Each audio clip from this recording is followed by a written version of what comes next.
I think it's by coincidence that earlier on I do mention that today we talk on unity, peace, and that of ways to consolidate the country's democracy. But nonetheless, in the studios, we've just been joined by Dr. Sylvia Olayinka Blyden. She's a good governance campaigner. Dr. Blyden is here to talk on, of course, peace and ways to consolidate, of course, reconciliation and governance, amongst many other things. Good morning, Dr. Blyden. It's always a pleasure having you in the studios. Good morning, and thank you for having me here. Thank you. Before your arrival in the studio, of course, you met us talking on the aforesaid. But again, help us get a broader picture as to good governance generally in the country, having followed issues of such in the country for over 2 or so decades. Thank you very much. I must first of all say I'm not too familiar with the other gentleman in the studio, and I wouldn't mind being introduced formally. Reverend Jubila Kagbo is the communications director at the NCD? For the National Commission for Democracy, yes. Democracy. Okay. So, I think we're engaged on social media. Today is the first time meeting him in person. It's nice to meet you. Thank you, same here. Yes. You look much better than the social media pictures. Oh! I take that as a compliment. Oh, most definitely it is, it is, it is. Good governance really has to take into consideration all the arms of government, which means for us to have a good governing system, you should have a functional executive arm, a functional legislative arm, and a functional judicial arm. When the three of them come together and work together, then we can have an atmosphere where there is collaboration, there is cooperation, and the citizens end up having good government. Now, if any of these three arms is failing in any shape or form, then it affects the overall good governance. So, to my mind, for us to ever speak about good governance, we have to speak about governance in each and every one of those three arms. Because it's only when the three of them function well, as the Constitution wants them to function, then the citizens can benefit from good governance. So good governance is not limited to only the executive arm, but all the three arms. Again, you've started on a very fine footing by pinpointing the executive, the legislature, and that of the judiciary. Let's look at the role of the opposition in a democracy. The opposition sits very well in the legislative arm because they do have representative there. What's their role? How critical is their role? I will start off by quoting from Kamala Harris this morning. She just spoke a concession speech to her supporters. I mean, you all know she was whopped. She was really whopped, landslide victory for Donald Trump. And she came and she spoke to the supporters. And if you read or you listen to what she had to say, it actually summarizes what is an opposition in a democracy. Because what she said to her supporters is, yes, we have lost. Yes, the elections were free and fair, and we lost freely and fairly. But I am not giving up. I am going to continue to ensure that what I was fighting for to become president, the policies, the ideas that I believe in, that are different from what Donald Trump believes in, I am going to continue to push for them. So that's, in summary, what Kamala Harris said today, last night, which is today, yeah, of course, is a summary of what is an opposition in a democracy. She knows she has an obligation to continue to speak and push against Donald Trump. She knows that she has lost the elections, but she knows she doesn't just go back, sit, and wait for another 4 years before she starts speaking. So the role of an opposition is from day one. You have to start letting the people who believe in you, who believe in your ideologies, know that, we have lost the elections, but we're not going to stop talking. We have to continue pushing. And why is this so important? Why is opposition important in any society, not just in a democratic society, but in any community? Why is it good for people to be able to speak freely? Why is it good for people to be able to oppose freely? It is good because one man or one set of grouping can never have the solution to solve any community's problems.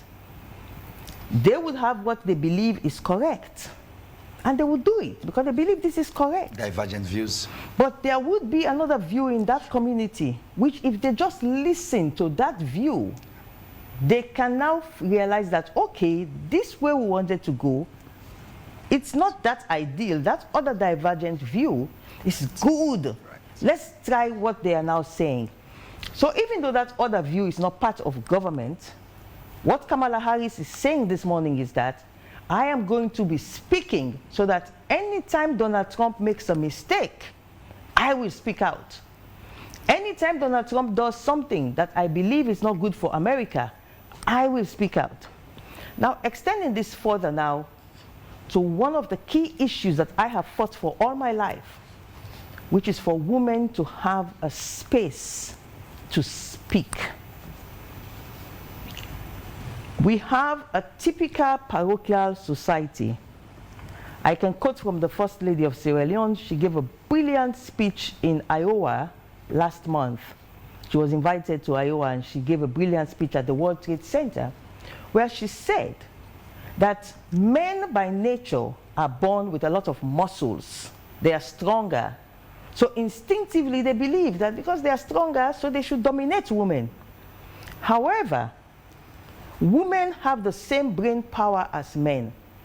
And so if they can apply their brain power to team up with the men in the community, and the two of them work together, then the community can develop faster because now you have two sets of people. The women being allowed to speak, because it is critical for women to be given the space to speak in a democracy. So when the women are allowed to speak, they can also contribute and tell the men that, okay, what you think was correct, why don't you listen to us also? And when you have a society where the men in authority can listen to women opposing them, you have a higher chance of getting the citizens to enjoy good governance. I hope I have explained the role of the opposition here. Indeed, you have. Indeed, you have. Doctor, you've been quite one of the most critical voices in the opposition, the People's Congress, for the longest time. I've not been seeing much of you of late. Are you still part of the party? Excuse me, can I okay, yeah, you can.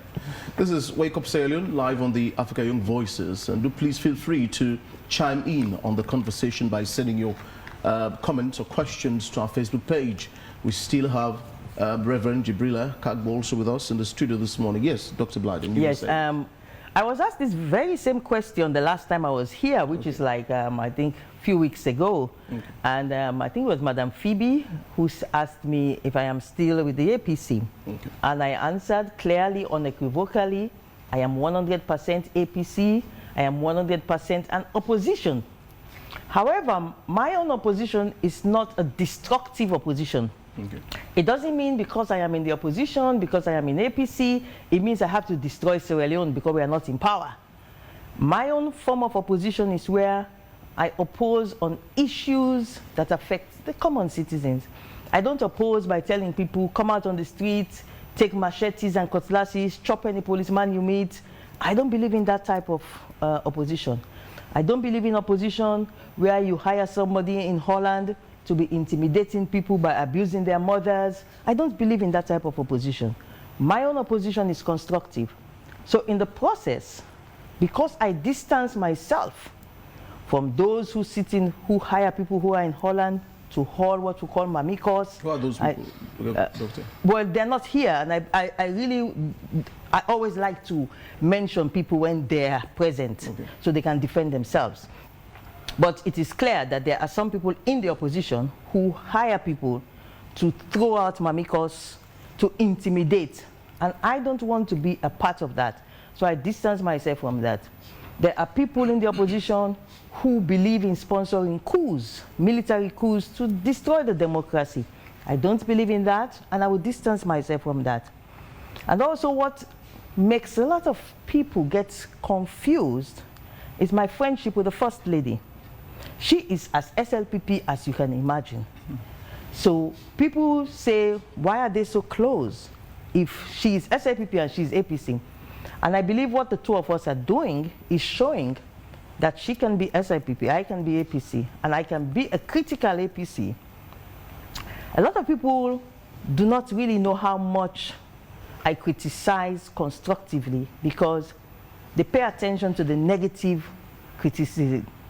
But I take credit for myself as being the person who single-handedly just this year challenged both His Excellency the President, the Speaker of Parliament, and members of Parliament on an issue that has to do with state of emergency.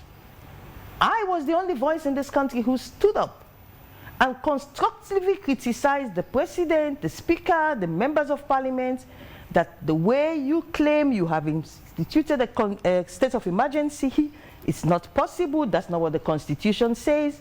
So that to me is what I do as an APC opposition.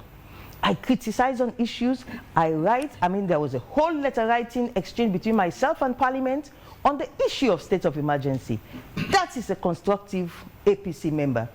There have been many situations where I have stood up alone in this country for what is correct, despite it goes against what the government of the day says.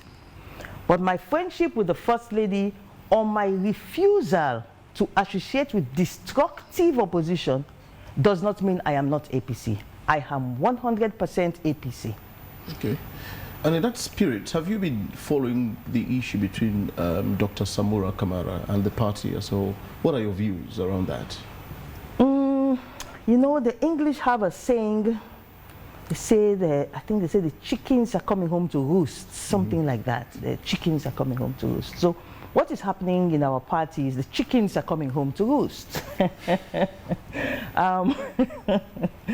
For me, having been a victim of a sustained campaign of calumny by people within my party who knew that Sylvia loves the APC so much. There's no debate on that. I love the APC that was formed by Shaka Probin Stevens. I love the APC that my grandparents worked on. I love the APC that my parents worked on. And I love the APC that I myself worked on to make it a formidable structure.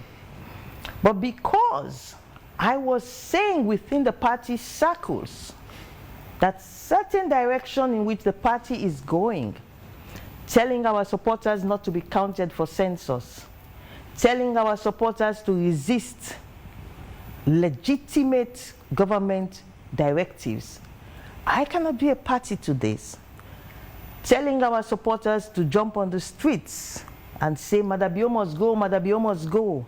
I cannot be a party to this because this is not what the APC that I know stands for. Who was saying this? So because of that, people within my party. Okay. So because I resisted such negative opposition, they launched a campaign of calumny against me within the party using the party's communication tools. So today what is happening, I just sit back and I praise my God for allowing me to live this long to see the wonderful things that are unfolding as people who used to attack me are now attacking themselves, exposing to the whole world who they are, what they stand for, what they represent. To me, every day I just say thank you to God. And I pray that very soon my party, under the leadership, hopefully, of Alhaji Minkailu Mansare, will be able to bring everybody on board again and get our party on track. But what is happening is the chickens coming home to roost. We'll soon talk on peace at a national level. But again, has your party been a constructive opposition in country? Earlier on you mentioned, you referenced Kamala's situation, having made a speech earlier today as to the situation in America. Has your party been a constructive opposition 6 years down the line? That is debatable.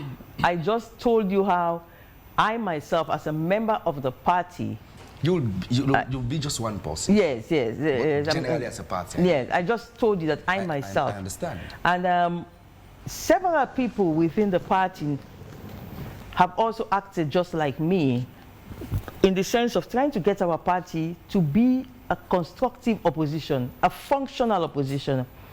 Because for a democracy to work, trust me, it's not just one party. There has to be opposition. But if the opposition is hampered by the leadership being under blackmail, or the leadership being induced with some form of monetary or other considerations, then that opposition cannot really function well. And I must admit that my party, the APC, our leadership, because of actions that they took when they were leading this country, actions of money laundering, actions of corruption, over the past 6 years, the leadership has changed, of course, but prior to the leadership changing to what we have now, the previous leadership was hampered.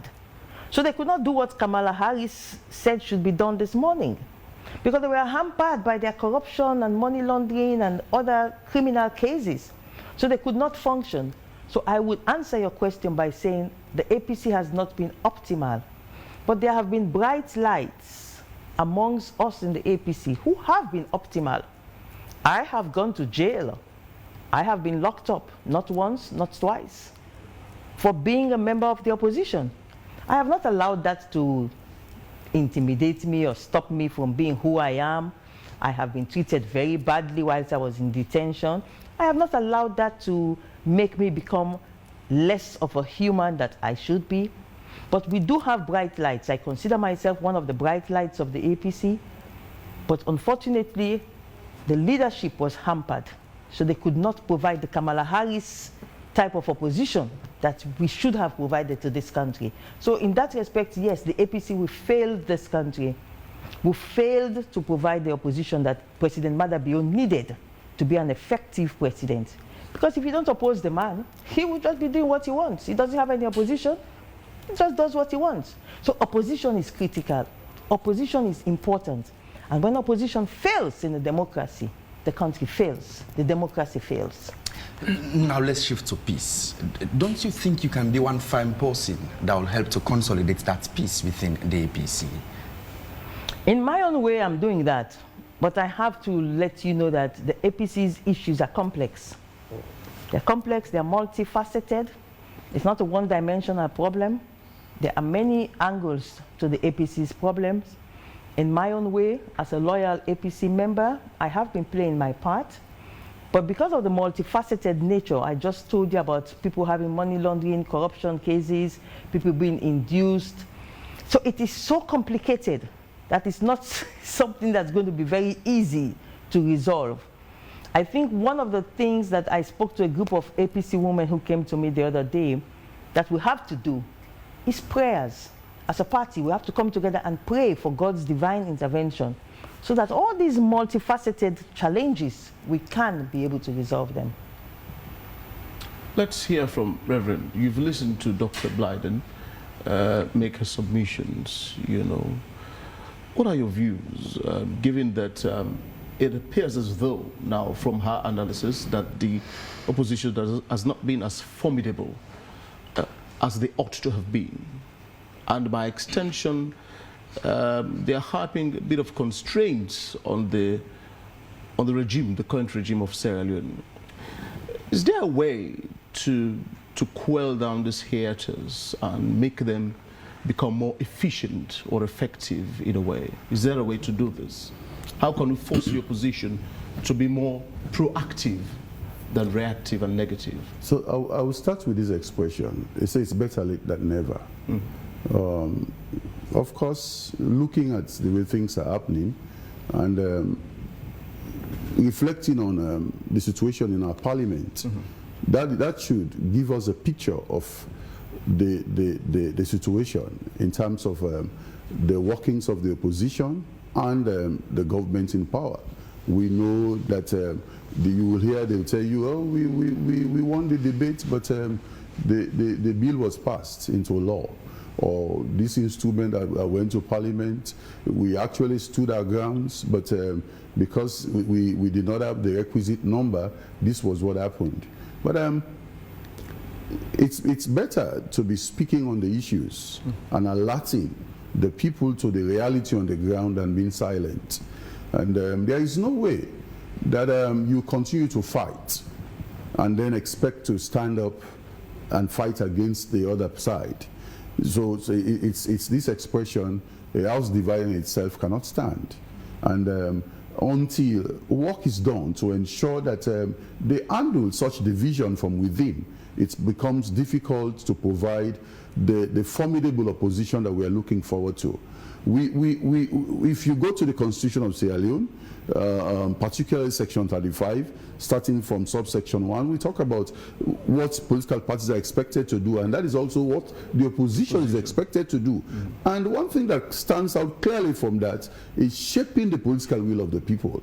Well, you can, if you are struggling within yourself and in the context of the group that you belong to, it now becomes difficult to stand up against the other side. And in the context of the governance of this country, Sierra Leone, there are always issues needing the voice of the opposition, so that the powers that be, the party that is in charge, they can always be on their toes. And they are reminded about what they're supposed to do, of course in good faith. In the West, every political party that is there, well, especially the ones that are key, they have what you call a shadow cabinet. So for instance, if I am going to talk on the economy, there is somebody within the opposition who is going to be that leading voice that will speak on behalf of the opposition to say, this is our position. Whatever the government of the day comes up with as part of their agenda, call it their development plan, the opposition should have a position to say, this is where we stand. Yeah. It could be in support of what is to work collectively for the nation, or in opposition to say, no, we have disagreement in this. And there is nothing wrong in that, as long as it is done within the ambit or the context of the law. But I mean, our case, at times where it's almost like a wishy-washy situation. But we look forward to some kind of improvement where people will muster the courage and speak from the perspective of being nationalistic or patriotic. That it's not because I'm in the opposition, so everything can be opposed. I can be in the opposition, and if the other side is doing what is right, I must have that courage of conviction to say what they are doing is right. But if it's also wrong, I must also have that courage of conviction to say this is not the proper way to go. There are things that are happening, and especially that's relating to the economy. You go to the Well of Parliament, there are laws being enacted. They have implications for the ordinary man out there in the streets. If you ask government operatives, they will tell you that what they're doing is right. But the people who are on the ground, they have a different perspective of the situation. It takes a formidable opposition to stand up and say, you know what, this must not happen, because XYZ can be the implications. I take your mind back to, I think, around 2016. I might not be correct with the exact date, but something came up. A particular bill was going to be passed into law. Well, it was titled the Safe Abortion Bill.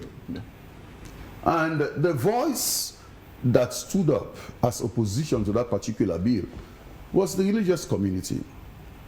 And it was almost like everybody within the context of the Well of Parliament, they were ready for that. But an opposition came from outside. And it's not at all times that we have to wait for that sector to say something. The recognized opposition, which is a political party within the governance architecture of the state, should be that voice, that ready voice. That even if it's like somebody should wake you up at 1 in the morning, you should be in a position to say something about that particular issue, because that's what like the oath that you've taken. It is to provide that kind of service to the nation. We must not see it as something that should be or on, say, some ad hoc basis. It has to be the permanent assignment of the opposition to keep the government on its toes. Doc here mentioned what Kamala said. Yes. And that is, you see, in Western liberal democracies, speaking on the issues and even going against the other side, it's not seen as a taboo or an anathema. But it appears as if in this part of the world, if you go to the other side, you are seen differently. But that kind of mindset is something that should change if our democracy is to work. Right. What is right should be supported. What is wrong should be opposed by all the people involved. I go back to the American politics. Certain things were happening. And from the perspective of the Republican Party, they spoke, even though it has something to do with a member of their own party. They stood their grounds, they said things. But you do that the same here in Sierra Leone. No. If you go to the Constitution, I think there is 77 K or whatever that will tell you, no, you are out of line and you need to. But the focus should actually be putting the nation first, regardless of where you find yourself. In the opposition, what the ruling government is doing, if it is right, you must have that conviction to say it's right. If it is wrong, you must also do it. We expect the same thing from even within members of the ruling party to say, if this is not right, it's not right. It does not matter who is involved in it, and work has to be done. Okay. And the mindset to change this country is something that we need to work on. That positive mindset that says it has to be Sierra Leone first. And so we work towards that, regardless of what the situation is. Now, in that spirit of consolidating this piece, Dr. Blyden, you are here on the ticket of the IMC, that is the IMC Code of Practice, which is opportunity to reply. You reached out to us yesterday that you wanted to respond to a particular statement that the Chief Minister had made in a previous program, which is perhaps one of the many bases why you're here this morning. So, how did this social media conundrum, if I should call it that, how did it begin? I love the word. And what fueled this conundrum in a way? To my mind, it's one of the most important issues for our democracy is the issue of the Chief Minister and how he handles what is unfolding on social media.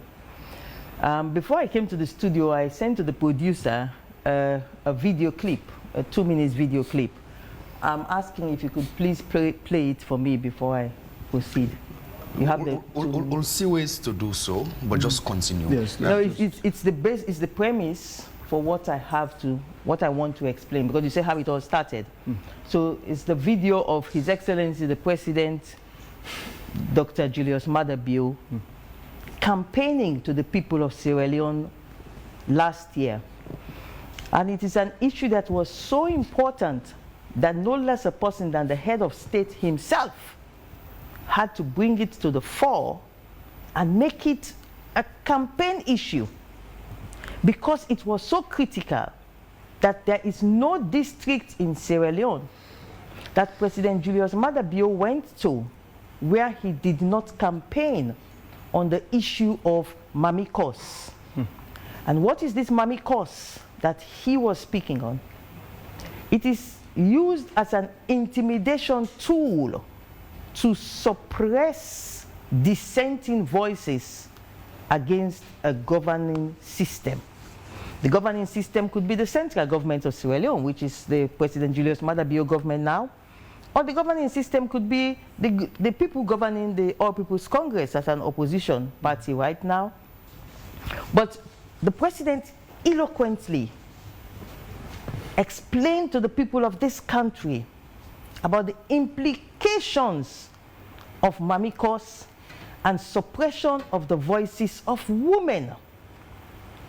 So that is one of the reasons why I believe he got overwhelmingly endorsed for a second term, because we wanted to have a clean political space where our women, our mothers, our sisters, our daughters can feel free to come forward and criticize or make their own contribution to a topical issue in the society. Because as I said earlier, when women who make up 50 or more % of a populace are given the space to speak and contribute to the development of any community, that community grows faster. This is a given. And President Julius Maada Bio eloquently put that across to the people of this country and said to them, this is the difference between me and the SLPP that I represent and the other people who are the APC who want to be elected to take over my seat. This is a critical difference, MAMMY CUSS. And he went on, and you know, it's unfortunate to say you don't have, because I sent it to the producer, I really wanted it to be the premise on which I speak today. Because his words to this country, the words of the president to this country, moved a lot of women to believe in him, that when he comes to power for a second term, he would protect their right to speak, their right to criticize without being abused as women. Now, what happened in my case? What created this whole scenario? And, you know, it's unfortunate. You remember you were asking me just now to name names about who are intimidating in the APC. And I said, they are not in the studio. So I cannot name their name because they cannot defend themselves. But what happened yesterday in the studio is unfortunate. I was not here to defend myself. And the chief minister took the leisure of presenting himself as this type of innocent lamb who Sylvia Blyden, because I was mentioned by the minister, I was mentioned by Madam Phoebe. And that's the reason why I said, well, since I was not here in the studio, let me come and explain my own side. It is. What happened is simple. You know, it's unfortunate you cannot play this. It is on that note, Dr. Blyden, that I will want us to seize and see the need to hear from the Chief Minister. I was here yesterday. I was one of the hosts. Let's listen to what before you see, it's unfortunate. If you want to play the Chief Minister's video, but you cannot play the video of His Excellency the President, then I am sorry. I am a bit suspicious. I gave you the file of His Excellency the President. Dr. Blyden, it is the responsibility of the producer. I am one of the anchor. It is only now that I'm even aware of the fact that there's a video. You gave the producer a video. But he has it. He has the video. We'll see the need to have the video played. But before, you know, it's unfortunate you cannot play. Respectfully, Dr. Blyden, let's see the need to just hear from the Chief Minister. On one condition, because I mean, we are going to have. It is obvious, Dr. Blyden. We're having a collaboration here. Most definitely. It's not just you alone. You have to respect your guests. Let's have the. So let's have the video. No, hold on. Dr. Blyden, we are steering the ship. On one condition. Yes. If you want to, before I came to the studio, I sent the video of His Excellency the President speaking on the issues of MAMMY CUSS. Who levy justice to same. Who levy justice to same. Obviously, I'll promise you same that will levy justice to same. No, speak it in English. I don't understand what you mean by levy justice to same. We'll see the need to play the videos that so you are going to play the video. Let's hear from the Chief Minister. You are going to play the video. And then we'll continue the program. Are you going to play the video of His Excellency the President speaking? You are protected, Dr. Blyden. It's just yes or no. Who play the video? Thank you. Play the video, thank you. I have assured you that. Thank you. Go ahead. Yes. We'll play the video.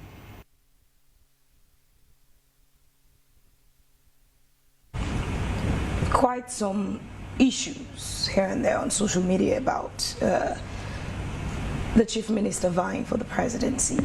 Are you on that path? Are you vying for the presidency to succeed your boss? The one thing that I think about every day when I sleep and wake up is how to support my boss to deliver for the people of this country. When I wake up in the morning and I go to work yesterday I was at work at 8 and I did not leave until 8:15. It was to make sure that we deliver for His Excellency the President of the Republic of Sierra Leone, Dr. Julius Maada Bio, on the Big Five. That's what I think about from morning to night.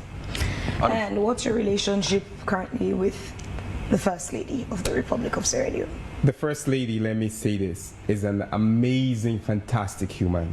She and I have worked from Yee Building, side by side, all the way to Lumley. She and I have traveled this country everywhere. We eat together. We hands of our girls, we did it together. Radical inclusion, she's been a champion of radical inclusion. She's an amazing person for women, for children, for education. When we worked, when I was the Minister of Education, we have a good, respectful relationship with each other. That is not going to change. I think some people like to think that they control the relationship between other people. We live in a country and in a world where it's easy for people to come and put a divide. Oh, this person said this and this one said this. It means there must be enemies. I don't really have enemies. I think she's a fantastic human. I think she's done a lot for this country. Most recently, the prohibition of early marriage, and I respect that. And I think people should respect that and give her her due for what she's doing, the work she's doing at 34. I follow and support her very closely. She's an amazing human. And the MAMMY CUSS Festival and Fiesta between some of your supporters, as alleged by Dr. Sylvia Olayinka Blyden, and your relationship with her? I don't really want to engage with her on that substance because of the value and respect I have for elders and for women and for my own mother. Because when people, I have never, like me personally, I don't even sabi me MAMMY CUSS come on my mouth. It's not possible. If I open my mouth, it won't happen. And I will tell you the number of times different people, I don't know, random people, say that for allow me make her go and do that. I say no. And if first of all, if you ask me, the minute you ask me, I either ignore you or I say no. So I don't ascribe to the politics of, I think there's been lots of bad politics in this country before. President Bio is showing us that you can have good politics. I'm a politician, and I believe in good politics, and good politics means doing the right thing for the people and engaging with the people. So I will never respond to anybody who abuses my mother or anybody else's mother. Never. I will never respond to them. Apologies for that glitch. I think it's all as a result of technology. We're having issues with my mic. But I think we're now safe to continue the program. I'm Dr. Blyden. So we're still waiting for the video you requested for to download. But that was the Chief Minister yesterday during the program. And what's your response to same? As you can clearly hear, the issue of MAMMY CUSS was brought to him. Sure. And it was brought alongside my name, saying that Dr. Sylvia Blyden has alleged that your supporters are abusing, are launching MAMMY CUSS against her. Now, if we had played what the president said during his campaign, I would be able to reply as I want to reply. So I would avoid that until we play what the president said. But I want to point out, I would reply on the MAMMY CUSS aspect, but I want to point out something else that he said.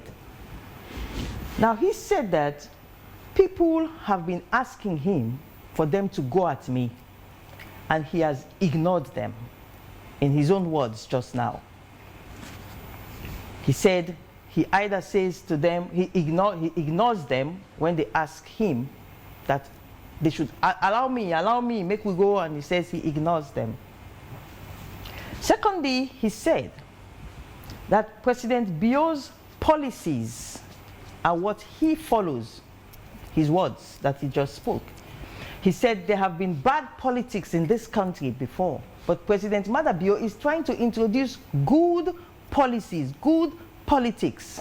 And he, as the Chief Minister of the President, follows the good politics of the President. But you would agree with me that he never answered the question that Phoebe posed to him with my name, saying, your supporters are abusing the mother of Dr. Sylvia Olayinka Blyden. That was an opportunity for him to have addressed the nation yesterday on his views about the abuse of my mother that I have been complaining about now for almost 2 months. He failed to address the issue. he failed to distance himself from his followers abusing my mother in his name. Instead, he diverted attention and said that he would never respond to anybody who abuses my mother, his mother. He said because he respects his mother, so he will not respond to anybody who abuses his mother. Basically, what he was trying to say yesterday was that I had abused his mother, which is what they are spinning out as justification for his refusal to distance himself from the abuse of my mother by his supporters. Dr. Blyden, do you still trust in the judiciary of this country? You see, what is happening here is a social issue. It's not a justice issue. You have to be able to know the issues at play. Hold on. Yes. It's a social issue that is so of such magnitude that no less a person than the president of Sierra Leone had to make it a campaign issue. The intimidation of women so that they would not speak, they will not oppose. The intimidation that goes to the extent of even their mothers who are dead get intimidated so as to keep them from speaking. It's not a justice issue, it's a social issue. And so it must be approached from a social angle. It is a misdemeanor. And again, don't you think it is but very prudent to put the cyber law to test with what's happening between yourself and that of the chief minister? I repeat, it is not a justice issue. Okay. It is a social issue, the intimidation of women. And let me put it this way. President Julius Maada Bio is not a madman. He's not a crazy man. He is the president of Sierra Leone. For him to take a microphone and start speaking to a huge crowd of people, from Putloko to Karine to Bombali to Kabbalah to Falaba, Freetown, Kailaun, Kenema, every single point he campaigned with a microphone. He campaigned on the impact of MAMMY CUSS on the suppression of our women. The president is not a fool. He knows it's a social issue. It's not a justice issue. It's a social issue, and it has to be approached from a social point. And how do you approach it? You will watch it in the video just now. The president showed us how do you allow our women to have the space to criticize. Because how did all this start? I criticized the chief minister. This is how everything started. He did an audio on the IMF. He made a lot of mistakes in his audio. He failed to highlight some of the critical points that are affecting this country, that are making our people suffer. The treasury bill rates are too high. The import cover to import goods. These are all issues that IMF raised. The import cover is less than 2 months. The electricity tariff company is constantly in debt because it's being poorly managed. Now, these are the issues that our people are suffering from. My role as an opposition, even though I am a woman, but my role as an opposition is to bring out these things and say to the chief minister, Mr. Chief Minister, thank you for your audio, but sorry, you have not addressed this, you have not addressed this, you have not addressed this, and because you have not addressed it, our people are suffering. And worst of all, it was under your watch as chief minister that this country got a 55% inflation rate, never before in the history of Sierra Leone, even during the war years in the month of October 2023. 55% inflation rate. Do you know what that means to our struggling market women, our struggling fishermen? We are Molanke pusher them, then school picking them, 55% inflation rate. So I pointed this out in my audio, respectfully, in my audio, to criticize his audio. And what was the response? Abuse of my mother. Was it the CM himself that abused your mother? I just want to get things clear. That's what I'm saying. The response from his followers. And when you look at I hope you can download this video very quickly. Yeah, they're going to play. When you look at what the sure, president Dr. Blyden, says, yes. How did you? I mean, there are several parameters here. I mean, you would agree with me. There are a lot of, nuisances in this country. No, these are definitely How were you able to pinpoint indeed and identify these people that they were sent by the CM? I have never. Listen, don't misquote me. Don't misquote me. I have never said he sent them. Never, and I will then never say that. How would you blame someone who did not engineer something? Hold on.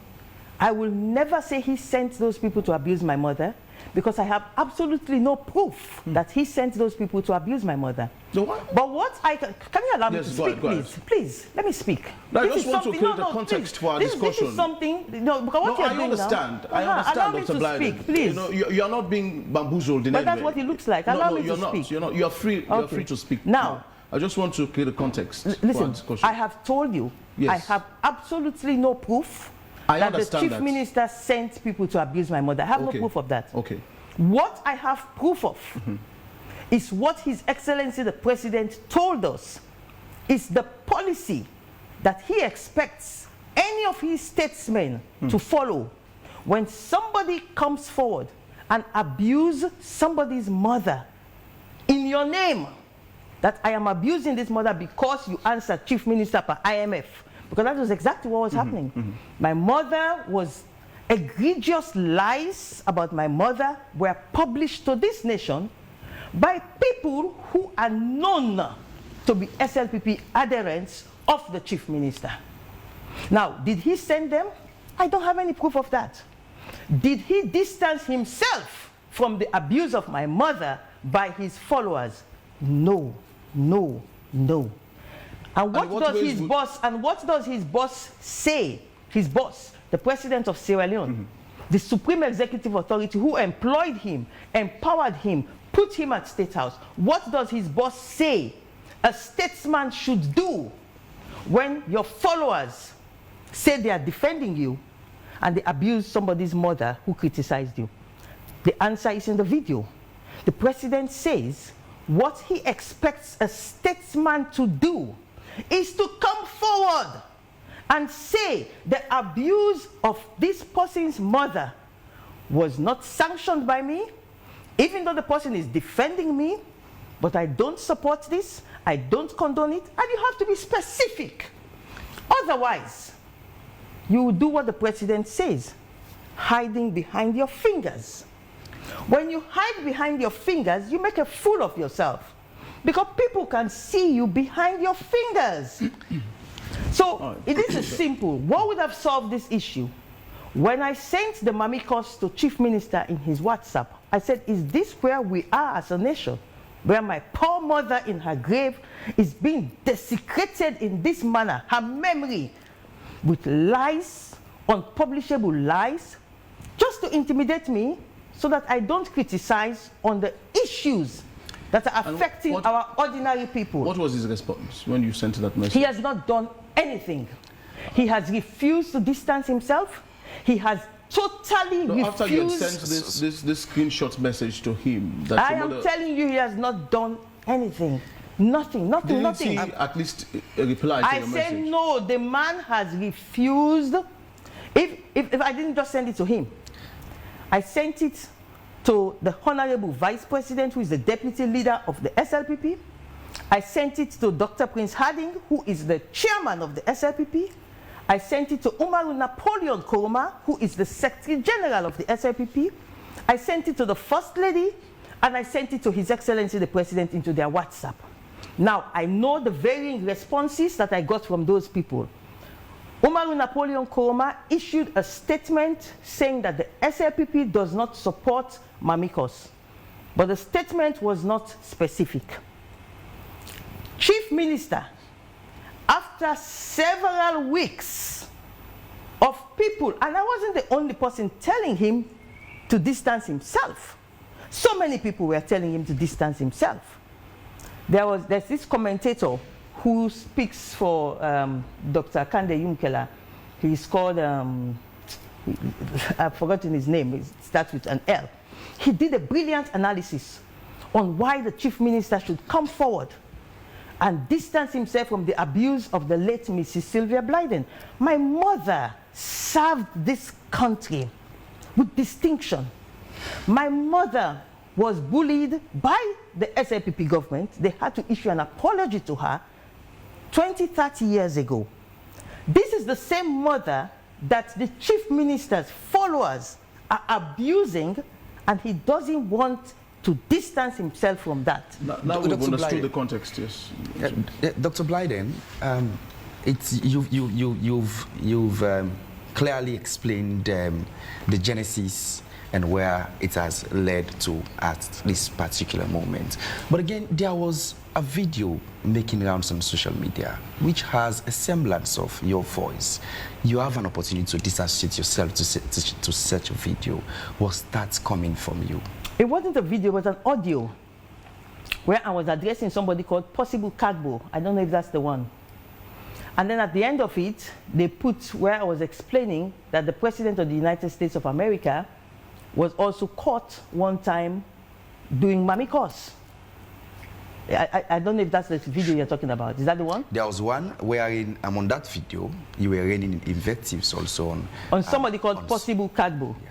Motherly invectives. Motherly invectives. Exactly, that's what I'm saying. Is that I want to be specific. Yes. And it ends with me saying, I've seen it, it's been shared. Yes. And you know, that was shared as what you would refer to as a red herring, divergent, to take attention away from the issues. But since you have asked me, let me give you an insight into it. The person called Possible Kagbo is the person who leaked that audio. It was a private discussion between me and him. And he had done something that was really, really egregious, very painful. And I was addressing him privately. This was a friend of mine. And he, because of political reasons, decided to leak this audio. Now, when you leak a private conversation between two, you can actually see it was a private conversation between two people. You do it as blackmail. I don't countenance blackmail. I speak to you privately. I blast you privately because you do something worth being blasted. And you decide to leak it out. It's your business. I'm not going to countenance it. I didn't go onto a public forum, unlike what the chief minister's followers are doing in his name. I didn't go to a public forum and abuse Possible Kagbo's mother. He said something, I got angry, and I replied to him on a private telephone conversation. It was just the two of us on the phone. At 1 o'clock in the morning, I was blasting him at 1 in the morning. He recorded it and he decided to leak it out. Now, the President of the United States of America, the current President, President Joe Biden, he was to speak at a huge gathering, and he did not realize that his microphone had been turned on. So he was speaking to somebody privately. A journalist from New York Times was passing, and he turns to the person who was next to him, one of his senior officials next to the President of the United States of America. And he says, look at that, let me say it like in Creole, that man with a dog boner, in mama na dog. Yes. But he did not realize that his microphone was on. He was speaking privately. And that's the worst insult you can give to an American citizen, to refer to his mother as a dog, that na dog boner. He never realized his microphone was on. So the entire room had him where they launched MAMMY CUSS, President of the United States of America. But it was privately to somebody he was speaking with. So what ended up happening? He had to call, after he didn't even realize. Now later, after the program had finished, they told him that, do you know that MAMMY CUSS where you cause just now? All my yeri. That's the time he had to now call the journalist, a New York Times journalist, and engage him one-to-one and said, I'm sorry. Yes, I cuss you, mama, but I don't mean to say the microphone they on. I don't mean for do am publicly. So when somebody says something privately, it is so different because you can see that he did not intend. So is that a way of apologizing that yes, you had a private call, but then it apologize to who? To who? The general public. The general public. For hearing that. For some of us that no, you see, I didn't speak in the public space. I didn't leak it out. It was done to blackmail. And this was done almost 3 years ago. And every time they want to divert from issues, they will come up with that leak audio, and I would ignore it because it's mundane to the issue at hand. The issue at hand is a public broadcast. A group of chief ministers, followers, they come and they tell the public, Sylvia Blyden, you are fashion chief minister, you mama in this, you mama in that, you mama na so ide, you mama na so ide, you mama na grave, you mama in this, you mama in that. This was done public broadcast by a key auxiliary group of the SLPP. So it's not a secret, private thing like what happened to the President of the United States of America. Where cause MAMMY CUSS, in order to say microphone, they all. You said it was a key auxiliary group of the SLPP. Do you have any proof to that? Yes. No, they all accept that. They don't deny. All of them. Napoleon, Prince Harding, listen, there is no debate on the issue of who are these people who abused my mother. Okay. There's no debate on that. They know who they are. I don't want to dignify them by calling their name here. Right. But there's no debate that they are an auxiliary group of the SLPP. There's no debate on that. Dr. Blyden, we are rounding off slowly now. But before we round up, it's very. I've not downloaded the video yet. Yes, I'm sure they're gonna play it. Okay. But at this point, we've understood, indeed, even the public has, gotten a realization of exactly where you're coming. We've just been informed that the video is now ready. It's now ready. Oh, yes. let's take the video. We promised on same. Let's see ways to deliver. We had made a promise and we'll deliver. Let's see ways to deliver. Please, let's watch the video and we'll be back. And then I'll be able to answer on this issue.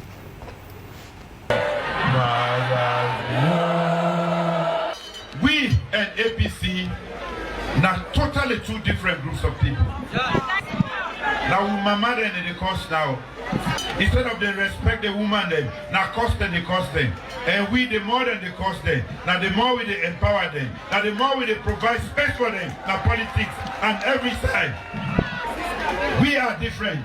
We get for teach APC how to govern in a civilized manner in the 21st century. Now thief no more than thief. After that one day, you know the other thing. Quick, now violence that they come quick. Yes. And that's what they call in penalty passport corruption also. So that I make, he say, he not go give it chance for govern. He not go give it peace. In the high behind the finger, I know everything. Madam, they talk about Adebayo, whatever they call them, where they hold them. We all know the kind. He not get no decent language anymore. If Ades and Nana the team if Ades not to you they support them, I want make as a former head of state, the kind MAMMY CUSS where this man don't cause, the kind misery where don't cause people there, you for come out in the open and dissociate yourself and say he is not a member of the All People's Congress if you are a statesman of the Republic of Sierra Leone. That is for you, Anes. Yes, Samora, you said if now leadership is the fight for this country, anybody where they cause MAMMY CUSS, you serve for dissociate yourself and say this man should not be a member of my party.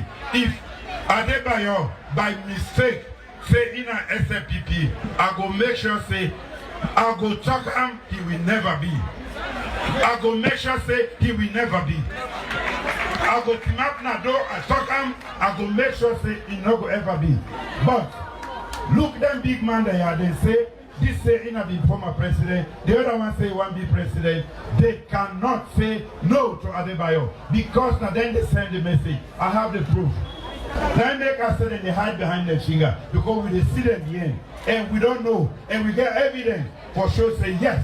Now then they provide the funds. In fact, even whether than the cost this week. Now then they provide the script. Say this person here is a give you in a bonus fruit tire. Now for costing mama. How big man then? How you go govern this country? You owe it to this country to be a statesman. Thank you. Indeed, right, that was a video. Yes, it's a flashback of a statement made by the president in 2023. Dr. Blyden, yes. The video you've requested for has been played. Now, in just a few minutes, you respond and yes. you now on the program, please. There are key points in that video that should have guided the chief minister in how he reacts when my mother was egregiously abused for his sake. One, is he a statesman? I believe he is a statesman. The chief minister position is almost number 3 in the executive arm of government. That is a statesman. That is a powerful statesman. 2, does he endorse the abuse of my mother for his sake because I criticized him on the IMF? Does he endorse the abuse of my mother? I believe he doesn't. I want to believe he doesn't. But I am left asking questions based on the words from His Excellency the President. If you are a statesman and somebody causes such pains, because keep in mind, when you abuse my mother, you're not just abusing me. My mother has several children. Okay.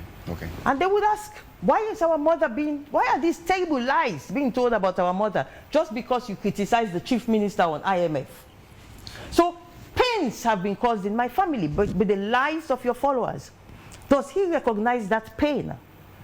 If he doesn't recognize that pain, does it mean, like President Julius Maada Bio is saying, that he is the one sending them, so he cannot dissociate from them?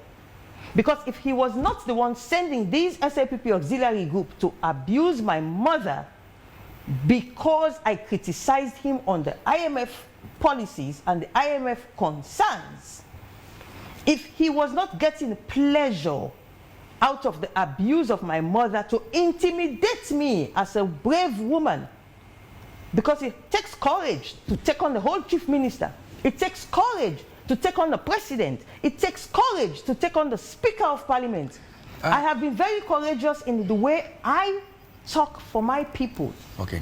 Does he recognize that he should have followed the campaign policy of his boss? And if he recognizes that, it means he respects the president who appointed him.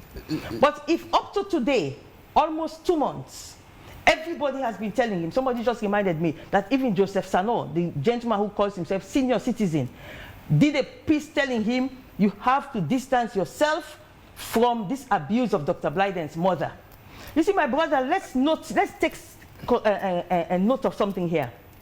If this matter of my mother being abused is not handled properly, it is going to have reverberations where women who want to come forward to speak are going to be afraid, because their family members will tell them, hey, not criticize chief minister, you know, say in quick then cause MAMMY CUSS for her. Okay.